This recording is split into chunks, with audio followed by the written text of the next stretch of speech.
Ya, Assalamualaikum warahmatullahi wabarakatuh. Kembali lagi dengan channel Setiawan Auto. Eh, Banyak orang atau pemilik mobil yang masih kebingungan dalam memilih air radiator.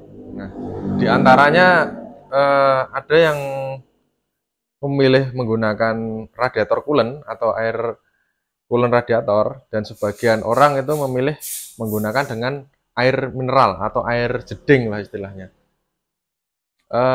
Lalu bagaimana pendapat kami sebagai orang lapangan yang biasa di bengkel? eh, Nanti akan kami jabarkan lebih bagus yang mana. Nah, harusnya menurut pendapat saya atau pendapat kami sebagai orang lapangan yang sering di bengkel dan menemui kasus-kasus pada permesinan, itu harusnya Anda yakin oleh formulasi dari radiator coolant itu sendiri, karena insinyurnya sudah memperhitungkan fungsi dari radiator coolant itu sendiri. Jadi dalam air radiator coolant itu yang kebanyakan di pasaran itu sudah mengandung yang namanya ethylene glycol. Ethylene glycol ini mungkin dulu pernah beberapa waktu lalu pernah viral ya, itu kasus tentang paracetamol atau penurun panas. Nah, itu ternyata ada zat ethylene glycol. Nah, itu hampir sama ternyata. Ethylene glycol sendiri adalah zat yang dicampurkan yang pada air radiator ini itu yang berfungsi untuk meningkatkan boiling point atau titik didih dari air radiator itu sendiri. Kenapa titik didihnya harus dinaikkan? Itu yang pertama adalah agar airnya tidak mendidih. Karena apa? Kalau mendidih, otomatis mesin bisa lebih cepat overheat. Itu untuk penjelasan singkat tentang radiator coolant. Ya, setelah air coolant tadi sudah kita jelaskan secara singkat, kali ini akan menjelaskan tentang air biasa. Air biasa ini eh, kenapa kurang bagus bagi mesin-mesin zaman sekarang? Karena apa? Air biasa ini lebih mudah mendidih, terutama pada suhu atmosfer. Atmosfer bumi ini kan sekitar 1 bar. Nah, ini akan mendidih pada 100 derajat Celcius.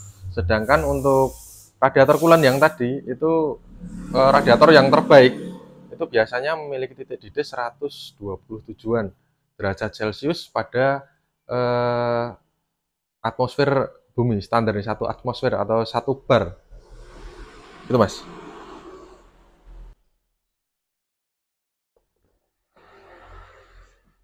Lalu eh, kenapa dari pihak bengkel lebih milih coolant radiator? Ya tadi dari perbandingan tadi, air radiator ini memiliki titik didih yang tinggi, lebih tinggi daripada air biasa. Jadi lebih tahan terhadap overheat dan lebih bagus juga untuk menyesuaikan eh, performa mesin karena temperatur harus dijaga. Lalu untuk air biasa sendiri atau air jeding itu kurang bagusnya ini mas. Jadi karena dia titik didihnya lebih rendah, jadi lebih mudah menguap dan tentunya lebih cepat mendidih, itu berpotensi lebih cepat overheat. Jika terjadi kendala pada sistem cooling system itu akan lebih cepat overheat. Dan dia biasanya menimbulkan kerak, Mas. Keraknya biasanya di radiator di selang-selang itu berupa kerak seperti karat, itu kuning-kuning, itu biasanya dari mineralnya dan endapan dari airnya itu sendiri. Nah, itu yang bikin repot, itu nanti bisa menyumbat sirkulasi air radiator, terus mengganggu kinerja water pump, termostat, dan proses pelepasan panas pada radiator sendiri. Terutama kalau sampai buntu, itu biasanya di bagian radiator biasanya buntu gara-gara kerak air biasa ini sendiri. Nah, mungkin nanti akan dilampirkan gambar-gambar contohnya seperti apa menggunakan air biasa. Nah, cuma ada pendapat lain, sudah pakai air biasa jangan pakai coolant mas. Itu mungkin ada beberapa bengkel atau beberapa tempat itu masih berprinsip seperti itu. Tidak masalah, mungkin kendaraannya sudah tua atau eh, masih masih konvensional dan tahun-tahun tua, itu kan kebanyakan sistemnya tidak seketat mobil sekarang. Mobil zaman sekarang kan ada termostat, terus ada water control valve, terus jalurnya juga dipersempit, diefisienkan. Kalau mobil-mobil zaman dahulu mungkin dari celah-celah jalur sirkulasinya itu lebih longgar. Terus motor fan juga masih digerakkan melalui krek as. Nah, jadi dia lebih dingin dan sirkulasinya itu lebih lancar daripada mobil sekarang. Cuma efisiensi thermalnya memang agak kurang untuk mobil-mobil yang zaman dahulu. Nah, kenapa yang sudah pakai air biasa tidak boleh pakai air coolant? Rata-rata kasusnya begini. Jadi sudah pakai air biasa, terus kondisinya ngerak dan mungkin pernah buntu atau kerak-keraknya sudah menempel di jalur sirkulasi coolant. Ketika pakai coolant, ketika perpindahan air biasa ke coolant ini, nah air coolant ini kan ada namanya anti karatnya, Mas. Jadi kerak-kerak tadi malah rontok. Nah, begitu rontok nanti nyumbat sirkulasi malah jadi masalah. Mungkin yang dimaksud orang-orang di luar lebih baik pakai air biasa.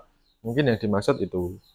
Cuma kalau saya pribadi sebagai orang lapangan lebih bagus dan saya sarankan pakai coolant radiator karena untuk jangka lama itu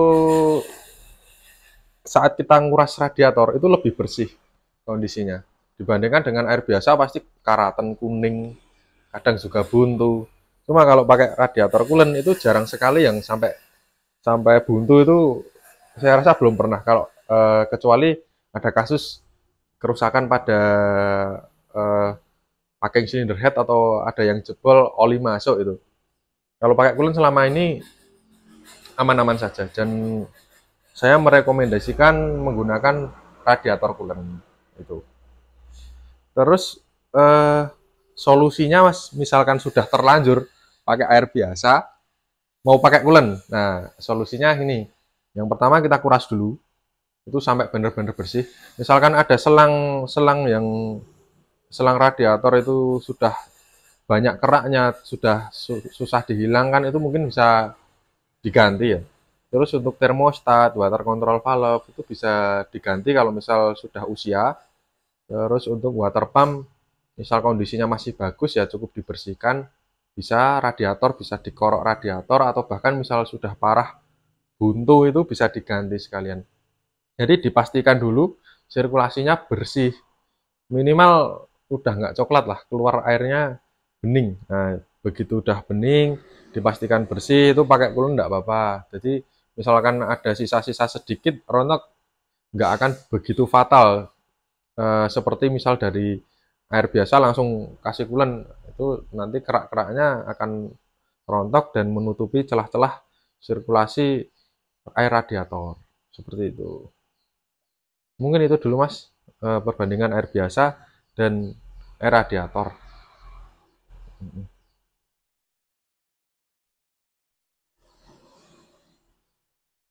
Saya rasa cukup sekian Mas.